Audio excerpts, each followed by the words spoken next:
vous assurer qu'ils ont un moral de fer et qu'ils sont dans une parfaite condition pour jouer leur prochain match. En plus, nous allons disposer de quelques jours de récupération supplémentaire. Cela n'est pas fait pour ne pas nous aider. Mais on peut comprendre par vos propos, Monsieur Raouraoua, que votre soutien est total à Monsieur Saaden. Mon soutien est indéfectible. Si j'ai choisi de travailler avec lui, c'est que j'ai confiance en lui et je sais quelles sont ses capacités. Et j'avais dû, vous vous souvenez, dans le forum de la télévision, lorsque quelques-uns de vos collègues l'avaient malmené jusqu'à le faire pleurer, j'avais dit que c'était un homme très émotif, qui avait de grandes qualités humaines et que sur le plan technique, c'était le meilleur en Algérie. Et que ça, c'est indiscutable. Il n'y a pas de technicien en Algérie qui a sa valeur. Et il n'y a pas de technicien en Algérie qui ont son expérience. Et je pense qu'il l'a démontré aujourd'hui sur le terrain, qualifier une équipe doublement à la Coupe d'Afrique des Nations et à la Coupe du Monde après ces années de 17. Je crois qu'il faut lui tirer la révérence et on lui doit le respect, de la considération. Et plutôt que de tirer sur lui comme le font certains de vos collègues, on devrait le respecter, l'aider et se solidariser avec lui. Moi, je me souviens même avoir lu, après la défaite contre le Malawi, un journaliste d'un organe d'un quotidien qui a dit que le président de la fédération que je suis et l'entraîneur devraient partir. Il faut aujourd'hui que je lui demande la permission de rester à ce journaliste. Il devrait écrire aujourd'hui aussi si j'ai le droit de rester à la fédération. C'est pas sérieux, ça. Alors, les quelques journalistes qui sont tombés sur l'équipe nationale de la fédération après une simple défaite, ce qui est normal, le football est fait de défaites, il est fait de nuls, il est fait de victoires. C'est du sport. Les gens oublient que ce n'est que du football et ce n'est que du sport. Alors, des leçons de pseudo-journalistes comme ça, qui ne connaissent même pas les règles du jeu ni les lois, les simples lois du football, ils devraient avoir un peu d'humilité et raison garder et s'occuper de problèmes économiques plutôt que de problèmes sportifs. Mais justement, dans le même sillage, Monsieur Raouraoua, après la qualification face à l'Égypte, tous les commentateurs ont fait les louanges de cette équipe nationale. Or, au lendemain de la défaite contre le Malawi, les commentaires ont été très durs. Une situation mal vécue par le staff technique et les joueurs, selon vous? Très très mal vécu par les joueurs particulièrement et par le staff technique, parce que on n'encense pas les gens. Aujourd'hui, on leur tape la brosse parce qu'ils sont qualifiés, on dit c'est les meilleurs, on en fait des superstars et le lendemain il suffit de trébucher devant une équipe qui au début du tournoi a été peut-être mieux préparée, que dans des conditions climatiques particulières, vous venez de parler de l'attentat contre le Togo, des clubs européens qui les appellent tous les jours au téléphone pour leur dire d'entrer, qu'ils n'avaient plus d'assurance. Mettez-vous à leur place. Sur le plan psychologique et mental, c'était une catastrophe. Et sur le plan climatique, le match était programmé à une heure quasiment impossible à jouer. Vous avez vu le comportement de l'équipe à 17h par rapport à 14h30. Et le résultat est là.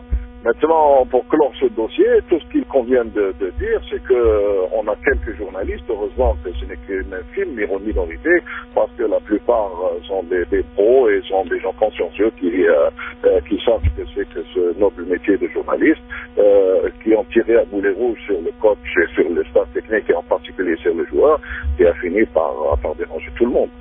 Moi, je crois qu'il faut impérativement analyser les choses convenablement et surtout analyser le football comme étant un sport qui n'est pas une science exacte.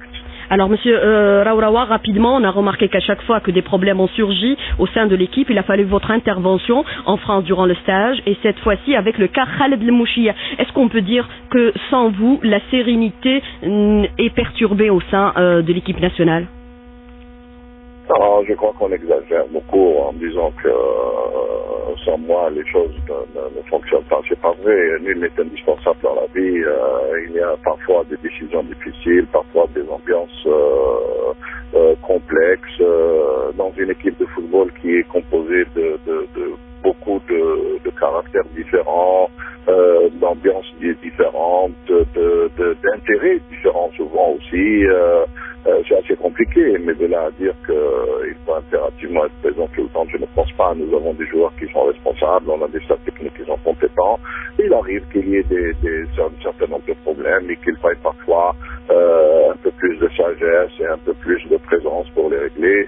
C'est ce que nous efforçons de faire. Ceci dit, je pense que nos supporters doivent savoir voit qu'on a un excellent groupe, qu'on a des joueurs de qualité, des fils de famille qui se sacrifient pour le pays, pour la patrie, pour le drapeau, et ça, c'est pour ça qu'il faut encore leur donner un soutien indéfectible. Pour le cas de Khaled El-Mouchia, c'est un cas particulier. Je pense qu'il est déjà oublié et nous sommes installés dans une compétition. Cela est arrivé dans plusieurs équipes dans le monde. Nous avons eu un cas à peu près similaire qui s'est produit lors de la Coupe d'Afrique des Nations en 2004. Et comme par hasard, c'était moi le président de la fédération et Satan qui était coach. C'était le joueur Wadar qui avait aussi des problèmes et qui avait dû quitter le groupe prématurément. Moi, je pense que Khaled, la porte de l'équipe nationale lui est toujours ouverte comme le coach. Et nous espérons que la sérénité soit toujours présente dans cette équipe nationale parce que c'est une des clés de la réussite. Donc Khaled El-Mouchia, c'est un départ temporaire, pas définitif, Monsieur Raouraoua.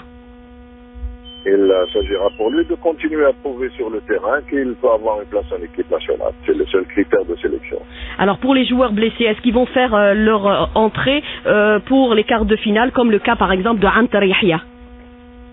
Non, on a deux cas de joueurs blessés. On a le cas d'Antar Yahya et de Megni. Megni, vous l'avez vu sur le terrain hier, alhamdoulilah, il a commencé à être présent. C'est un joueur qui est plein de talent, qui a de grandes qualités, qui peut apporter beaucoup à l'équipe nationale et qui maintenant est disponible. Il avait une blessure au genou qui commence à se résorber. Il va falloir qu'il la soigne encore davantage pour être plus prêt pour le mondial.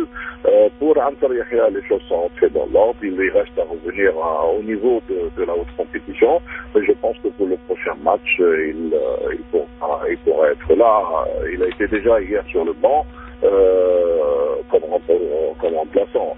Là, par contre, nous avons deux autres cas pour ce qui concerne Saifi, c'est un peu moins grave et il peut récupérer dans les 3-4 jours qui viennent. Tandis que pour Yassine Bezav, il est complètement out pour 4 semaines et donc je pense même que nous allons le faire partir dans les 48 heures pour qu'il rejoigne son club et qu'il se soit en Europe et qu'il se remette à la disposition de son club. Alors le buteur face au Mali, c'était Halish, il évolue en Algérie. Le potentiel chez nous existe, Monsieur Raouraoua, il a toujours évolué chez nous notamment.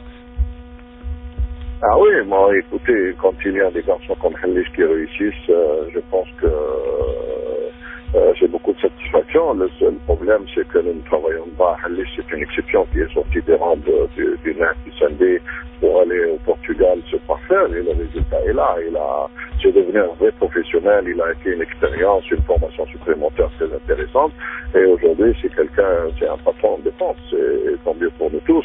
Le problème c'est que dans le pays nous ne formons pas assez de grands joueurs du fait de l'incapacité des clubs à disposer de ressources humaines de qualité au plan technique. J'entends les formateurs et pas des coachs. Et ensuite, des infrastructures nécessaires à la formation. Et là, à part ce que fait le club de Hydra, il n'y a aucun club qui a un centre de formation.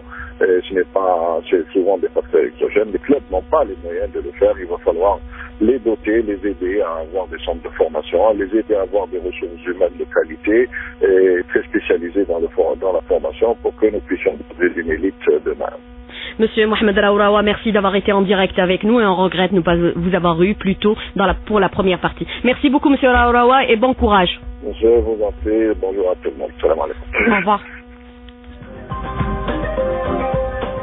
L'invité de la rédaction vous a été proposé par Algérie Télécom. Algérie Télécom, le bon choix.